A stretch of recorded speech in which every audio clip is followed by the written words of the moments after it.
Nós vamos transmitir a palavra de Deus, né? E no capítulo 15 de Lucas, versículo de número 18. Lucas 15, 18. Vamos tomar esse texto como base para aquilo que nós queremos falar. Você que está nos acompanhando pelas redes sociais. Lucas 15, 18.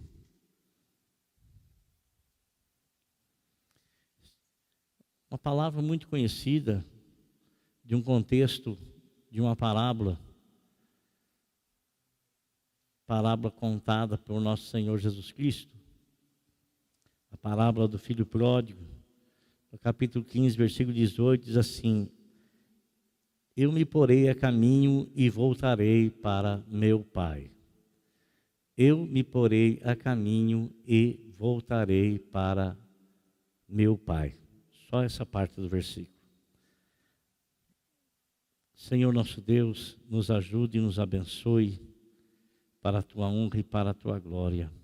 Amém. Recomeçar nunca é tarde. Você sabe, irmãos, que às vezes nós tomamos decisões na vida e que, pela misericórdia de Deus, a gente pode se arrepender e voltar atrás na decisão tomada e endireitar, quem sabe, aquela decisão errada ou corrigi-la. Mas tem muitas situações que nós tomamos decisões e não tem como voltar atrás, não tem como endireitá-la, não tem como corrigi-la. E você sabe que os 12 discípulos do Senhor Jesus Cristo, eles, num dado momento da vida deles, eles tiveram que recomeçar. Tiveram que recomeçar de que forma, de que jeito? Irmãos, se nós fôssemos ou estivéssemos entre os 12, nós iríamos também ter as mesmas atitudes que eles tiveram. Você sabe que quando todas as coisas estão indo bem para nós, às vezes a gente se torna até uma pessoa inconsequente.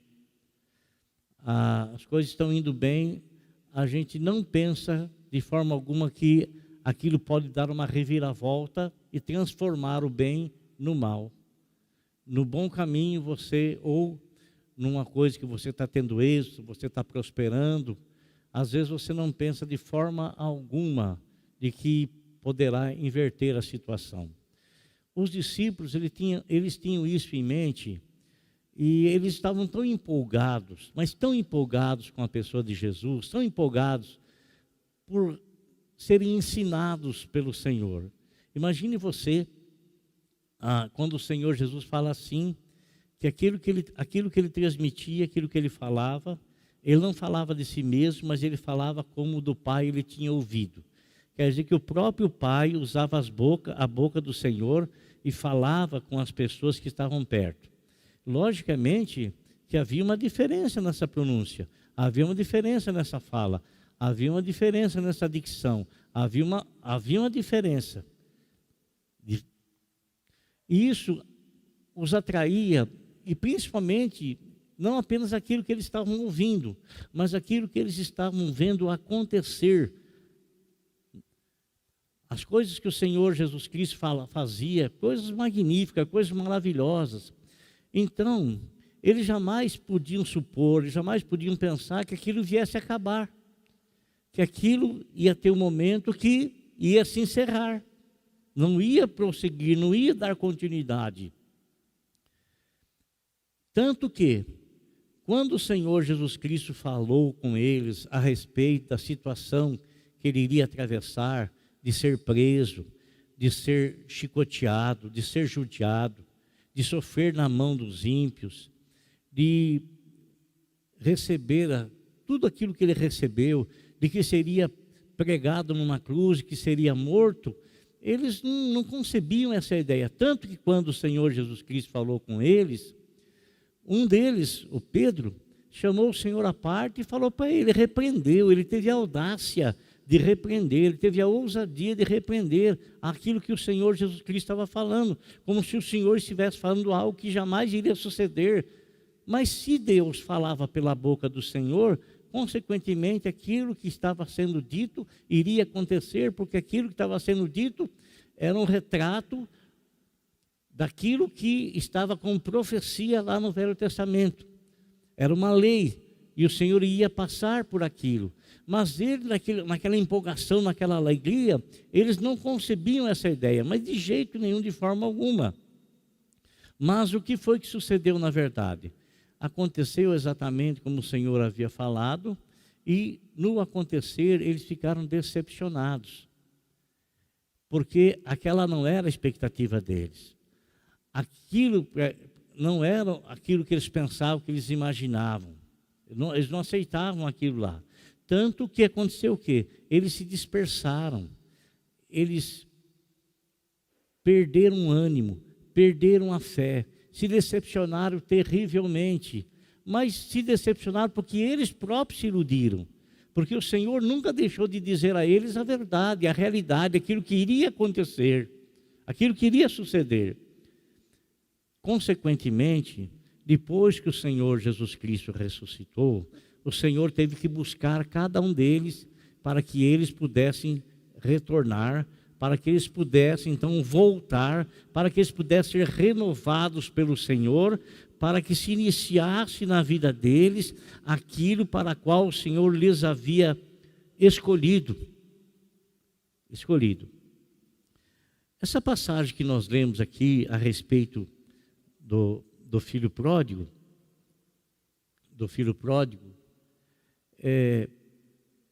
de tudo o que aconteceu entre eles. Mas antes de tocar nesse assunto, eu gostaria de falar para você de 2 versículos que está escrito no livro de Isaías 43, versículo 18 e 19. Esqueçam o que se foi, não vivam no passado. Vejam, estou fazendo uma coisa nova. Ela está surgindo. Vocês não a reconhecem?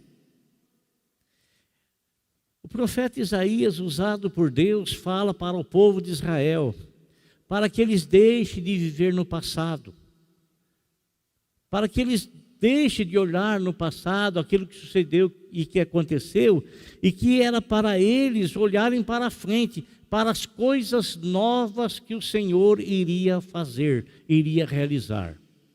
Irmãos, às vezes a pessoa ela entra no caminho, e o Senhor sabe que ela vai se dar mal. O Senhor sabe. Mas a pessoa não tem esse conhecimento. A pessoa não sabe. E às vezes a pessoa ela toma alguma decisão, iludido por uma visão, iludido por um sentimento, e às vezes ele toma um caminho, mas naquele caminho ele pensa que vai prosperar e não prospera. Ele pensa que vai se dar bem e ele não se dá bem. Ele pensa que alguma coisa sobrenatural vai acontecer, vai trazer algo tremendamente bom, e isso não se dá em verdade. Na passagem que o Senhor Jesus conta a respeito do filho pródigo, ele narra, a partir do versículo 11, diz assim: Jesus continuou: um homem tinha 2 filhos, o mais novo disse a seu pai: Pai, quero a minha parte da herança. Assim, ele repartiu sua propriedade entre eles. Quando uma pessoa chega a tomar uma decisão, essa decisão, ela não toma do dia para a noite, principalmente no que tange a respeito de herança, né? O filho ele pode ser um herdeiro, mas ele só tomará posse, ele só herdará após o falecimento dos seus pais. Tem muitos filhos que são deserdados. Se o pai faz um documento, né, o filho ele é um herdeiro legítimo, é um herdeiro legítimo. Mas, o que nós estamos vendo aqui, irmãos, é uma coisa interessante. Porque o menino, quando ele chega a pedir ao pai que o pai reparta a herança, o pai não precisava fazer isso não. E o filho não tinha direito de pedir isso para o pai. Isso era algo que haveria de acontecer naturalmente, não com uma exigência do filho, não com um pedido do filho. A Bíblia nos fala que o pai repartiu a herança. Veja bem uma coisa, irmãos. Quantas pessoas hoje perderam seus empregos? Quantas pessoas hoje, elas tiveram que devolver casas, apartamentos, terrenos, tiveram que devolver automóveis? Por quê? Porque estava indo tudo bem, tudo maravilhosamente bem. Há um ano e pouco atrás, 2 anos pouco atrás, a economia do nosso país, ela estava crescendo. As coisas estavam melhorando e parecia que tudo iria tomar um rumo maravilhoso economicamente. Mas o que aconteceu? De repente, sem mais nem menos, o que acontece? Vem a pandemia. Tem que ficar em casa. Muitas pessoas perdem o emprego, muitas pessoas fecham seus comércios, muitas pessoas entram numa situação que elas não imaginavam que tal coisa iria acontecer, que tal coisa iria suceder. Talvez muitas dessas pessoas, elas estavam vivendo assim, numa prosperidade, e elas imaginaram que aquilo nunca iria passar, que aquilo iria de bom para melhor, e consequentemente tudo iria melhorar na vida deles, tudo. De repente eles se viram numa situação tão terrível, e não é um nem dois, são muitos dos nossos irmãos brasileiros, muitos. Esse menino ele chega para o pai, ele toma essa decisão. O pai, uma pessoa sensata, uma pessoa que tinha em mente que era inútil manter o filho dele junto dele à força. Inútil. Não resolve nada, não adianta nada. Então, o que ele faz? Ele reparte a propriedade. A Bíblia fala que ele reparte a propriedade. Irmãos, eu tenho por mim que o pai pagou a parte da propriedade. Porque o menino não ia pegar a propriedade e levar com ele. Por quê? Porque na sequência aqui fala assim, não muito tempo depois, o filho mais novo reuniu tudo o que tinha e foi para uma região distante. Você não vai levar uma propriedade junto com você, mas ele reuniu o que ele tinha, quer dizer, ele reuniu a coisa que ele alcançou através daquilo que ele herdou. Talvez o pai tenha pago para ele. Ele não vendeu para outra pessoa. Mas o que ele levou junto consigo foi money, foi dinheiro.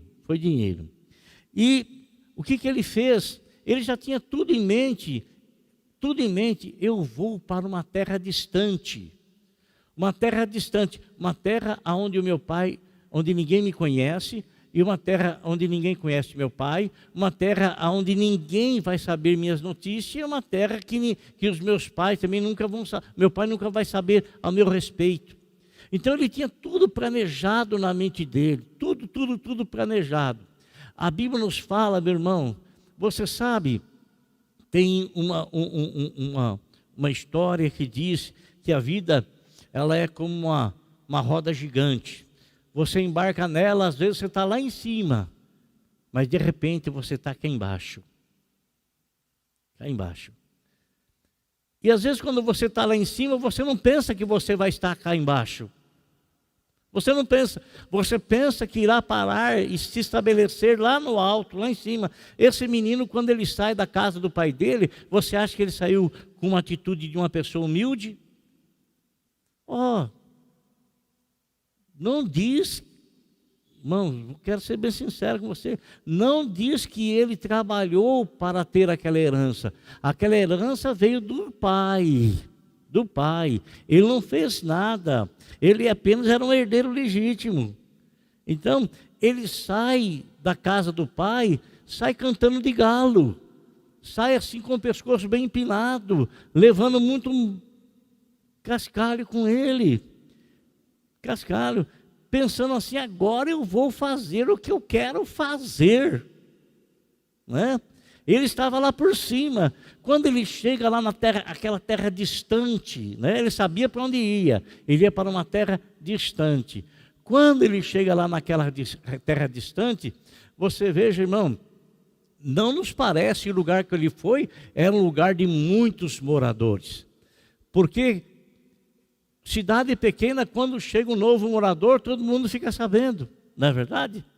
E creio que ele chegou lá assim com um ar de superioridade, arrogância. E as pessoas logo viram, presenciaram, rapaz, aí né? E logo ajuntou-se muita gente ao seu derredor. E a Bíblia nos fala que nesse lugar onde ele estava, irmão, ele desperdiçou tudo o que ele tinha, vivendo de maneira irresponsável. Irresponsável quer dizer inconsequente. Quem age contrariando a lógica, o bom senso, que expressa imprudência e irresponsabilidade. Uma das coisas, irmãos, que a gente não pode, a gente tem que aprender na vida, é sermos prudentes. Aliás, é um conselho da palavra do Senhor, né? Sede simples como uma pomba e prudente como uma serpente. Eu tenho uma pessoa muito próxima a mim, que eu tenho observado muito a vida dela. E eu vejo que em todas as coisas que ela vai fazer, ela faz um planejamento. Ela não faz as coisas açoitadamente. Não faz as coisas, planeja tudo. Planeja se vai dar certo e se planeja também se der errado.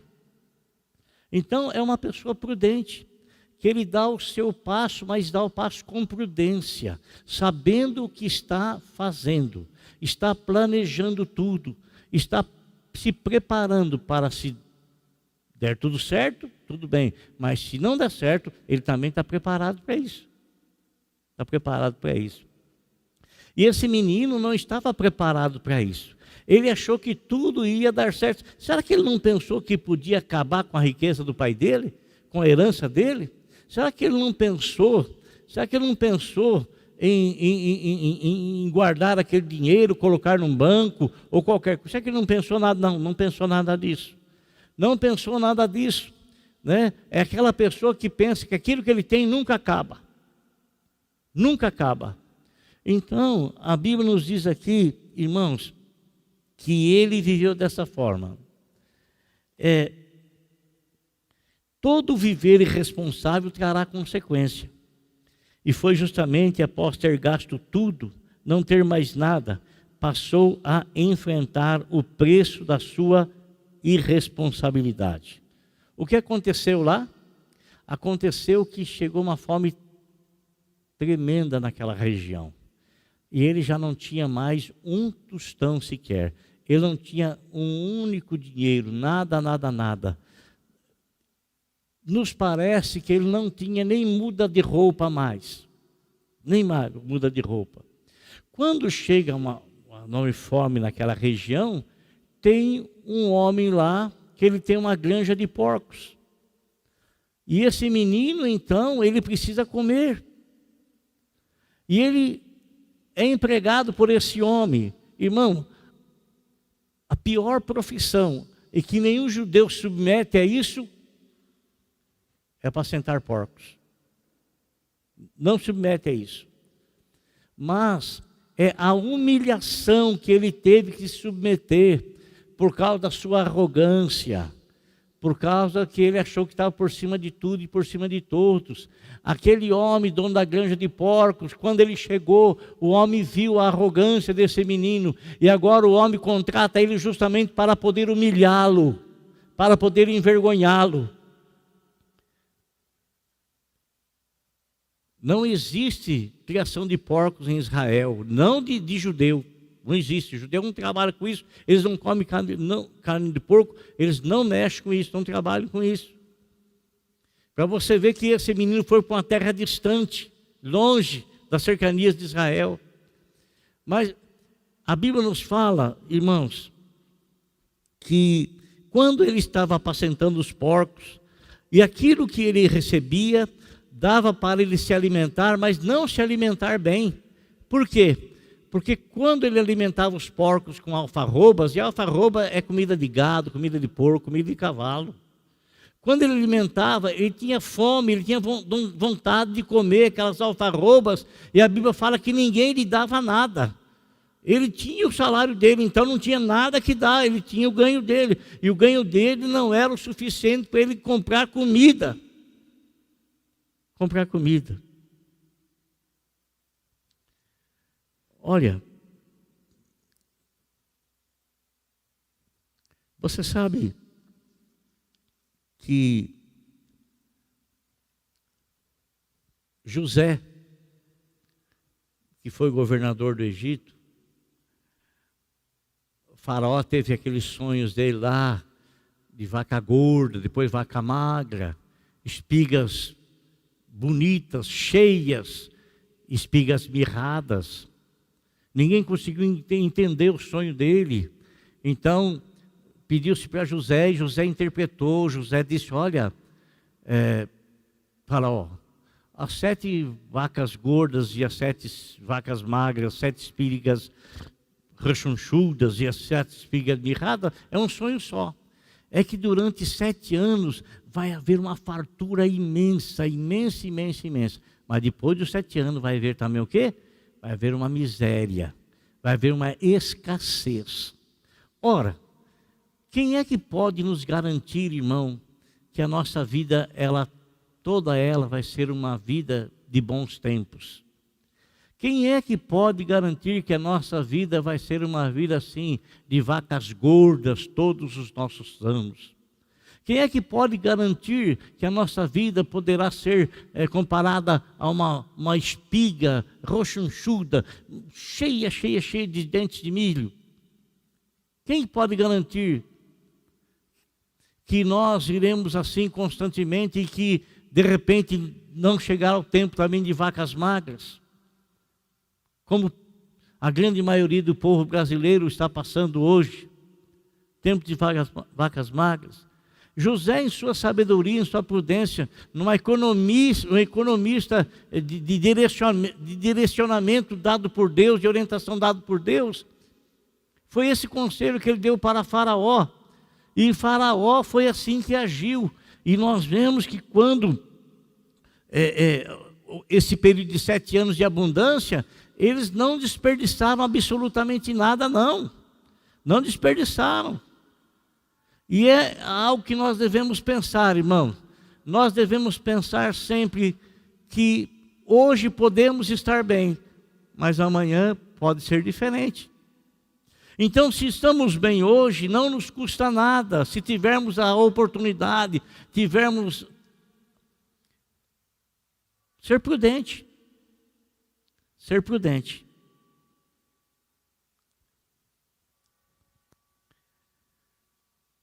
Quando esse menino estava lá, irmãos, e ele queria comer a comida dos porcos e ninguém lhe dava nada, no versículo 17 fala que caindo em si. O que é cair em si? Cair em si é reconhecer o erro ou a imprudência. Depois de ter se iludido, é reconhecer o erro ou a imprudência depois de ter se iludido com algo. É tomar consciência. Eu errei, eu agi errado, eu tomei a decisão errada, eu fiz errado, eu me precipitei, eu me iludi, eu me enganei. Reconheceu. E quando a gente reconhece, a gente toma novos rumos na vida. Você sabe que Salomão escreveu no livro de Eclesiastes, no capítulo 7, versículo 3 e versículo 4, essa palavra assim: a tristeza é melhor do que o riso, porque o rosto triste melhora o coração. Você com o rosto triste, você pensa melhor, você imagina melhor, você reflete melhor. Reflete melhor. Então, quando ele cai em si, caindo em si, isso também não aconteceu de um dia para o outro. De um dia para o outro. Um pensamento foi sendo formulado na mente dele. E que pensamento era esse? O pensamento de retornar para a casa do pai, ainda que fosse tão apenas para ter o pão cotidiano. Ele disse, isso não está certo. Eu não agia certo, eu agia errado. Lá na casa do meu pai, os trabalhadores, os jornaleiros, todos eles têm comida em abundância, comida até que sobra. E eu, filho dele, estou aqui a passar necessidade, estou aqui passando essa dificuldade. O que ele faz? Ele calça a cara. Eu vou retornar para a casa do meu pai. Eu vou retornar para a casa do meu pai. Irmãos, foi esse o versículo que nós lemos, e é nisso aqui que eu quero parar um pouco.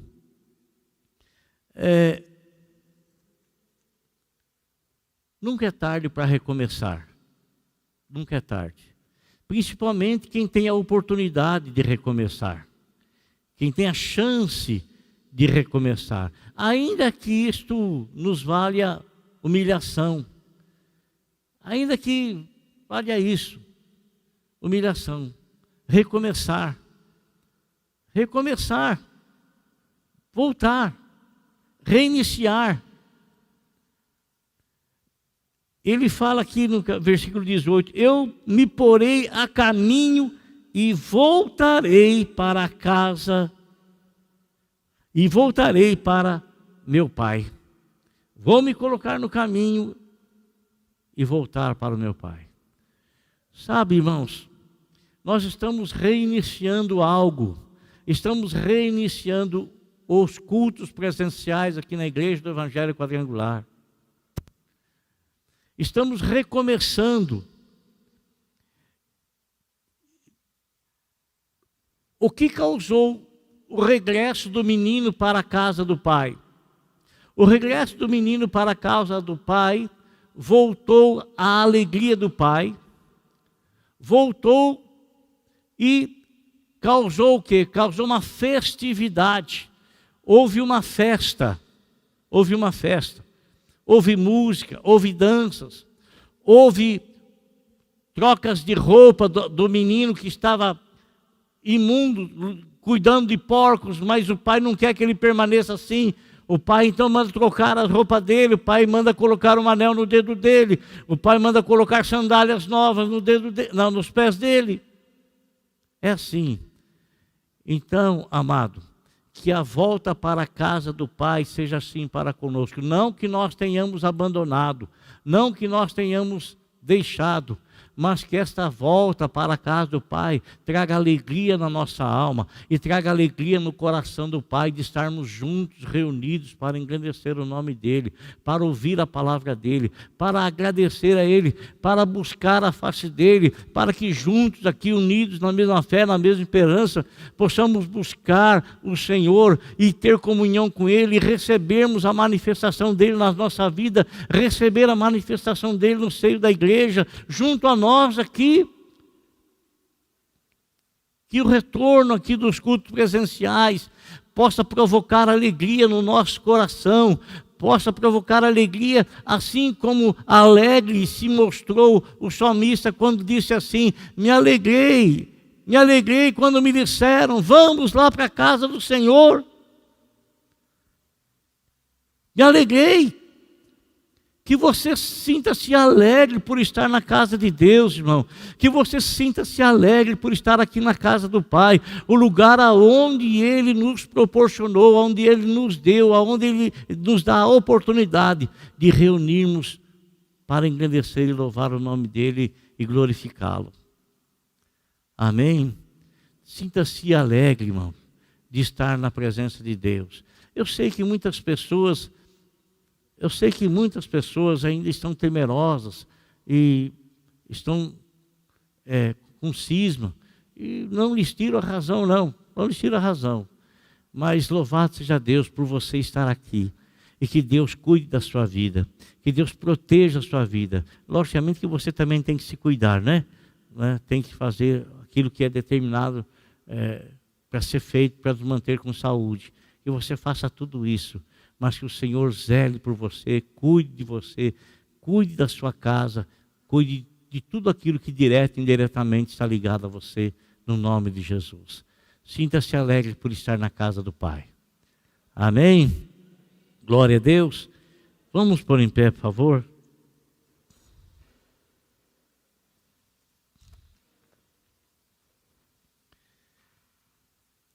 Senhor nosso Deus, nosso Pai querido e amado Salvador, amado Senhor, nós queremos agradecer a Ti pela vida de todos esses Teus filhos que estão presentes aqui, por aqueles que estão nos acompanhando pelas redes sociais também.